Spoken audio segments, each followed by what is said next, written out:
Good morning, good morning, good morning. Hope you're having a good morning. Oh, Luna and I had a great little walk. Oh, Luna, I didn't take off your walking collar. Oh, I gotta do that. All right. Um, got distracted. That's why our collar's not off.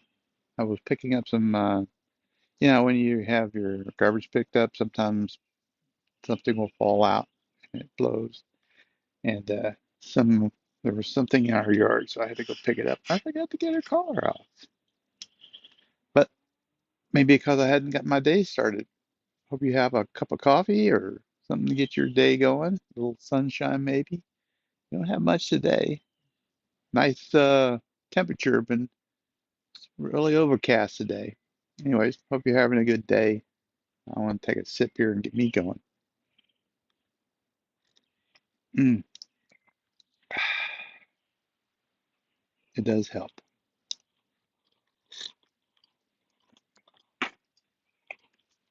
I have a wall of heroes,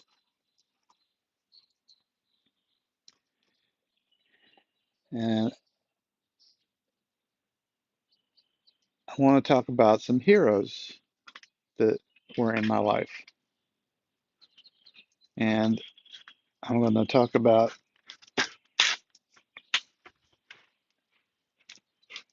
oh, Luna needs her ball. And it's in the place that's hard for her to get to without her destroying something. Okay, good catch, girl.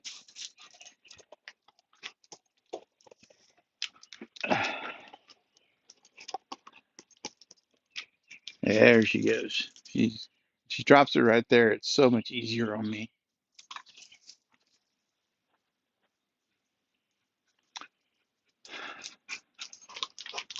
So I was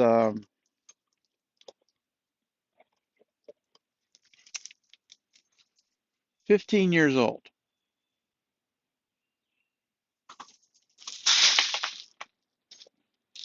15 years old, and I was going to a church called St. John's, and there was a priest there whose name was Father Pugh.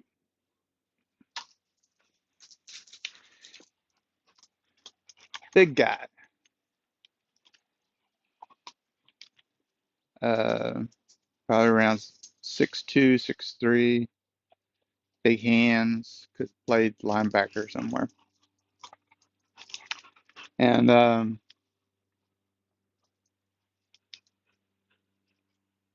they tried to, Father Pugh liked me a lot. He tried to get me to, well, should put it this way. Father Pugh asked me to lead a Sunday school class for middle schoolers because he thought it would be better.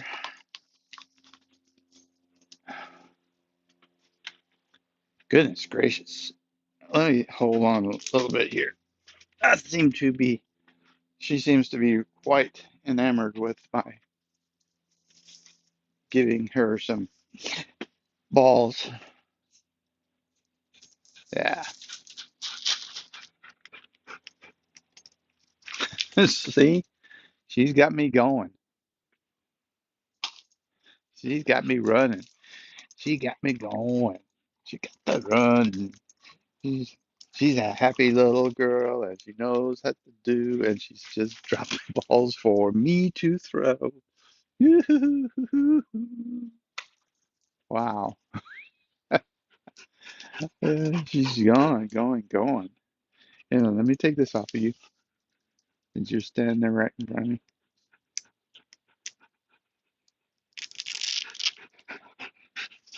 Go. So, oh, she's got a lot of energy today, which is great. I love seeing her happy. Oh, goodness gracious, I threw horribly. Hit the top of the roof there. She chooses a little bit. She looks around, sees if I want. It's kind of like she thinks she's teasing me, I think.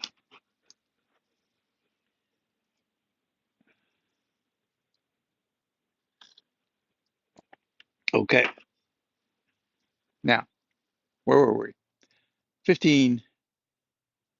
Father Pugh wants me to teach a class, middle school kids. And I started teaching the class, but then uh, a church has a board. It's a it's not just the priest. You know, priest has final say so on a lot of matters of the spirit, but the board kind of runs the church. So Father Pugh called me in and said that he thought I was a great guy and he thought I'd done a good job on it. I just started the class, done a couple of them, but there was concerns from some of the older people at the church that I was too immature to lead something in spiritual nature. So he said, I have something else that I'd like to have you do, but I really need to pray about it because it's something that if you do it, it will be really important that you stay with it. So let me, I'm not trying to say anything bad about you. I'm just saying I need to uh, think it over in my head. And I was like, oh, okay, no problem. I, he said, it's a big task. I was like, oh, okay. Um, so he said, let me have some time with it. So, like I said, I was 15. I then had my 16th birthday. And on my 16th birthday, I now have the ability to drive a car. My parents got me a cheap car. They said, we'll get you your first one. After that, it's up to you, which wasn't true. It actually helped me out a little later in life. When my first child was born, they bought me a new vehicle so that I had something new to bring their granddaughter safely around. Yeah, they're softies. So anyway, I was now 16.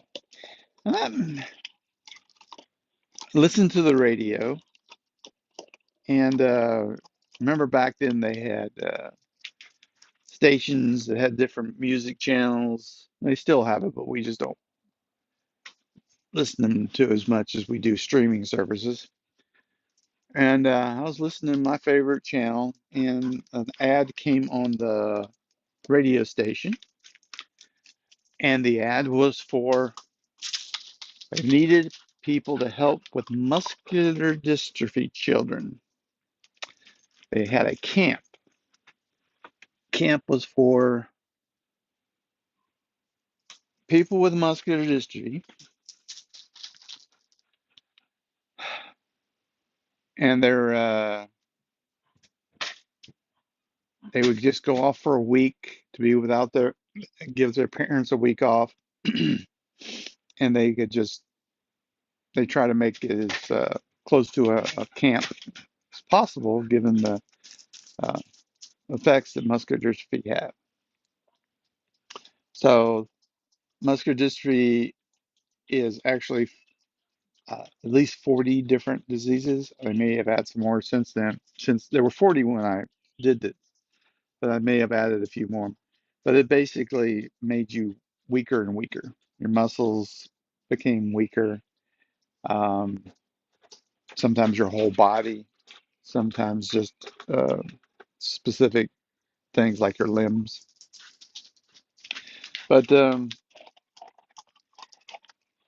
was heard that on the radio, and they and there was a phone number, so I called. Weird thing. Never heard that ad ever again. And when I went to the muscular dystrophy office, I told them about it, and they said they didn't know anything about the ad. But they said that that's not crazy. That could happen because there are a lot of people that there's a lot of uh, they would typically send out things saying, if you can help us spread the word. So it was strange, but was not like too weird.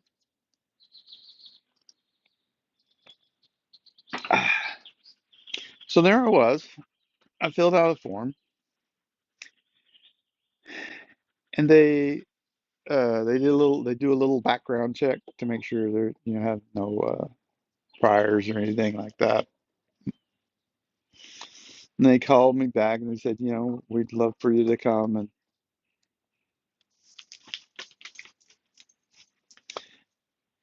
so here I am.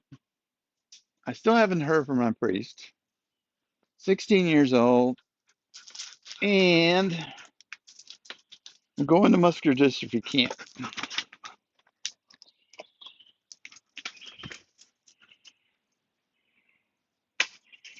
Uh, so when I get to muscular dystrophy camp,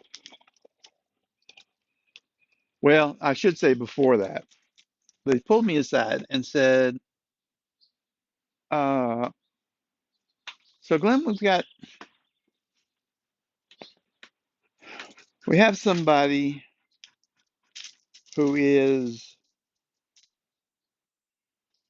a difficult case. He's a very nice guy, but he's in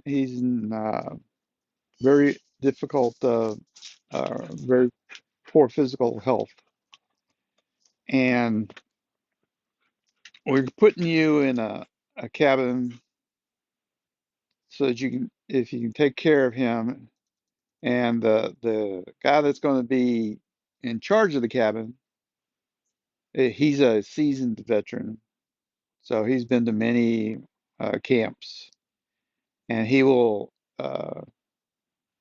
help you as much as possible because you and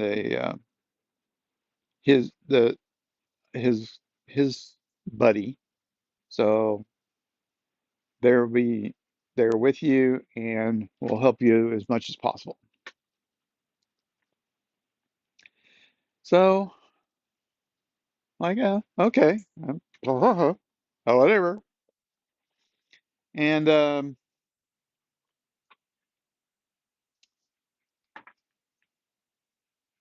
so I start to take I'm sorry, I'm kind of drifting a little bit here. Linda's been quite the stew today. She is distracting sometimes. So there I was in the muscular dystrophy camp. I was assigned to take care of a gentleman named Joey Rudolph. And his buddy was named Don Blake. So when I first meet Joey Rudolph,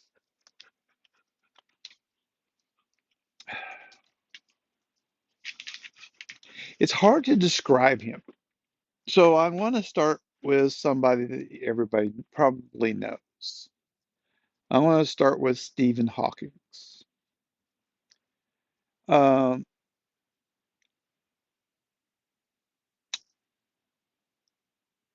so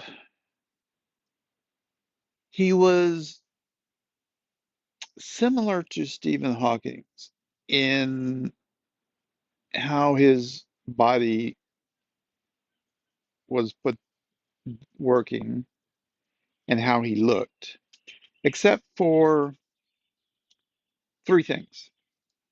One, I don't know about Stephen Hawking's hands and his feet, but Joey could move his hands. That's it. He could move his hands up and down like that. And he was able to move his feet a little bit. And his head, he could hold it up and and um and he was able to talk. So unlike Stephen Hawking's, Joey had the full ability to communicate, but it was only his hands and his feet that were really functional. He couldn't move anything else.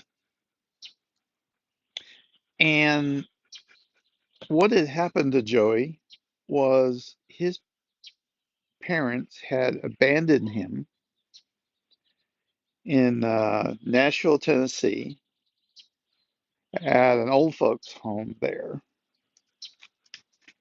And uh, if you probably know this, but if you don't move your limbs, you can get constricted.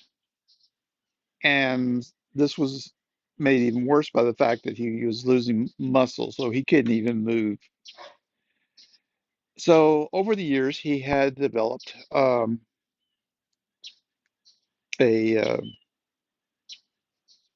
a very limited range in which you could move his body without him being in pain. So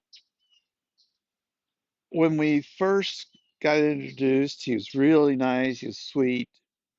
He's not outgoing. He's a shy young man.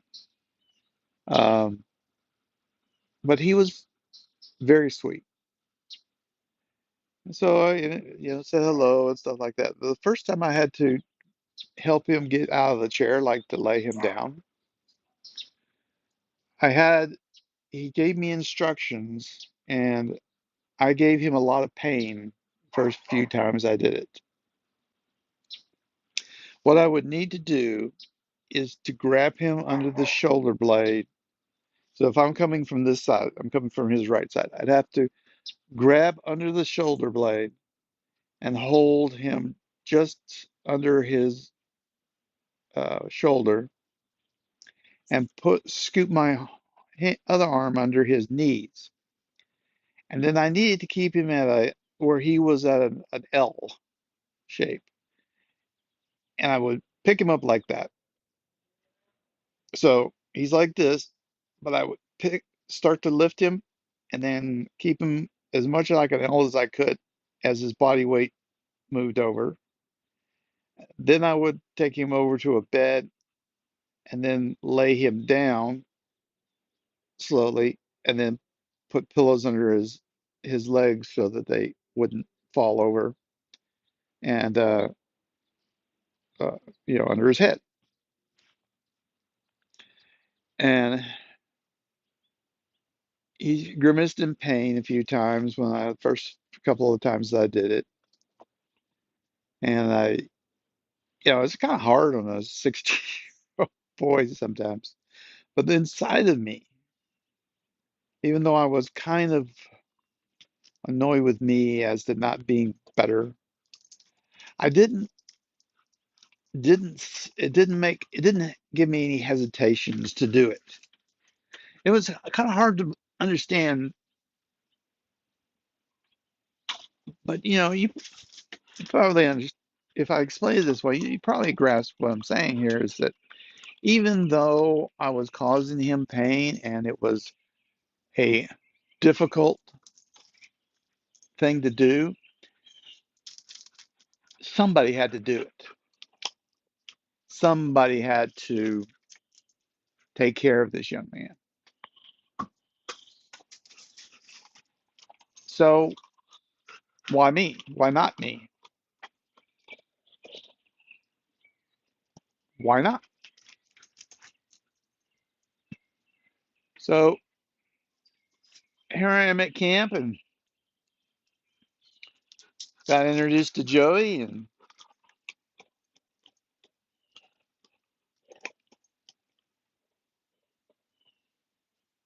yeah, I grew a lot that week.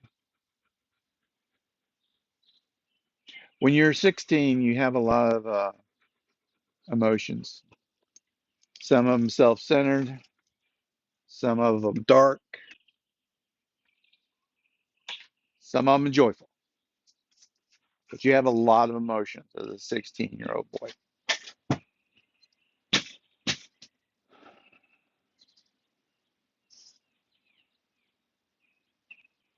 Joey was 14.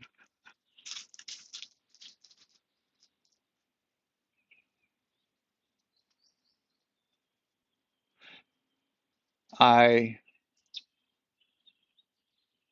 appreciate very much Joey, and this is why he's my hero. For all that, and I'm gonna cut it off here. I'm gonna do more than one part on Joey because Joey's just a fascinating young man.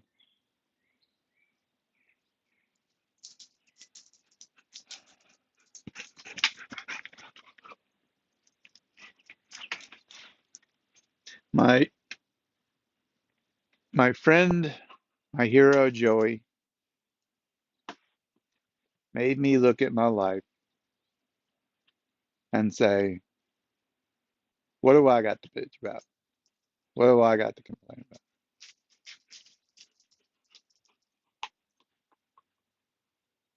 about? I hear people saying how tough they have it in life. And yeah, you do. Don't discount when you feel bad. You need to work through that.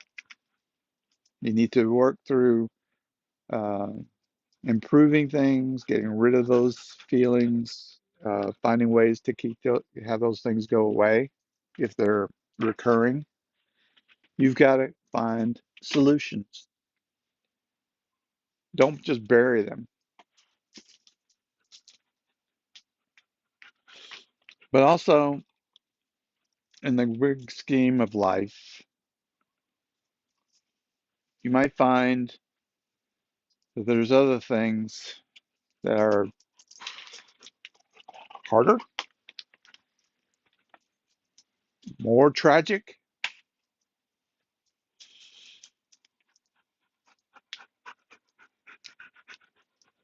Like I said, I'm going to do more than one on Joey. But let me close this off by saying by the end of the camp, Joey told me that he's never had anybody take care of him so well as me. And I said, oh, shoot, I've, I heard you cry in pain. He says, yeah, but you learned. And he says, now I would not want anybody but you to take care of me.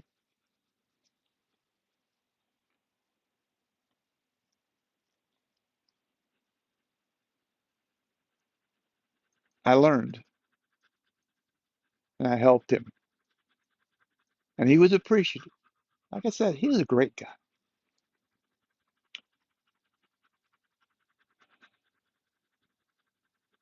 Joey was a wonderful man.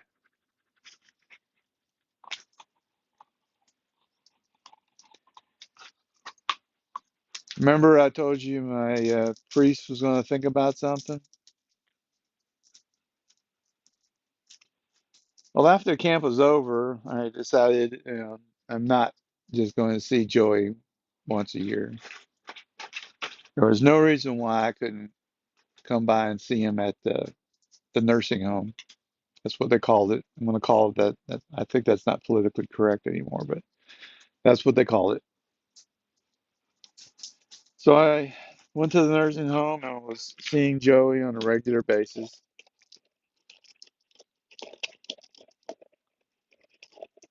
And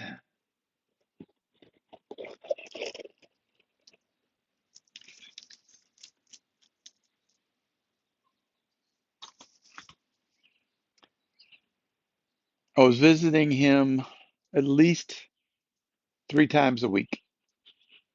And one time I came on a Sunday and there was a young man there. Um, he comes every Sunday to see Joey, and he would play some games with him and was there to he Joey was Catholic, so he would give him the Eucharist, and they did a uh, little thing. So nice guy. He was probably in his late 20s, early 30s, so not yet young, but not really, not gray headed or old, really old. And I got a call from the priest. Said, "Can you come in?" I was like, "Sure." I went in to see the priest, and he said, "You remember I told you I was there was something important I wanted you to do, but I wasn't sure, and if you did it and you stopped, I was really worried about it." I prayed and prayed about that. I prayed to God to give me a sign of whether or not to get you to do this task. Then my friend Richard, hey, Richard, that's the name of the same guy that was at the nursing home, told me about a young man that's coming to visit Joey Rudolph. Joey Rudolph was who I was praying about. I asked God to give me a sign that you could be a friend to Joey Rudolph.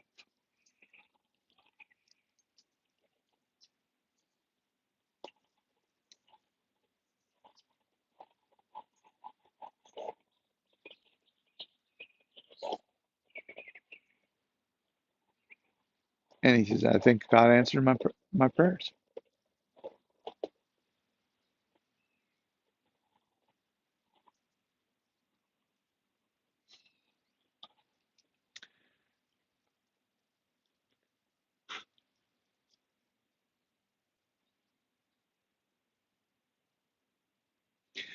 It's a little hard for me to take in all that so early in the morning with so little coffee and a distracting puppy dog who's enjoying her ball quite a bit. Anyways, my first meeting with Joey Rudolph, one of my great heroes in my life, part of my life.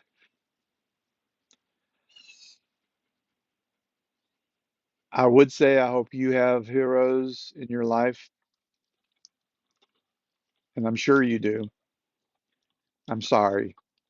I don't think you'll ever have a hero like mine. He was one of a kind, and he was something else.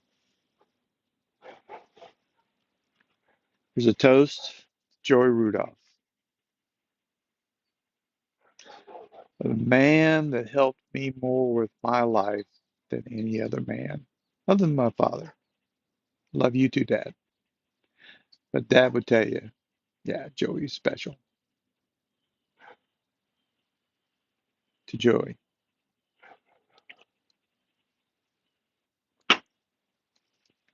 All right, you guys have a good day. I'll try and get Luna to be happy. That doesn't seem to be your problem. We'll talk to you later.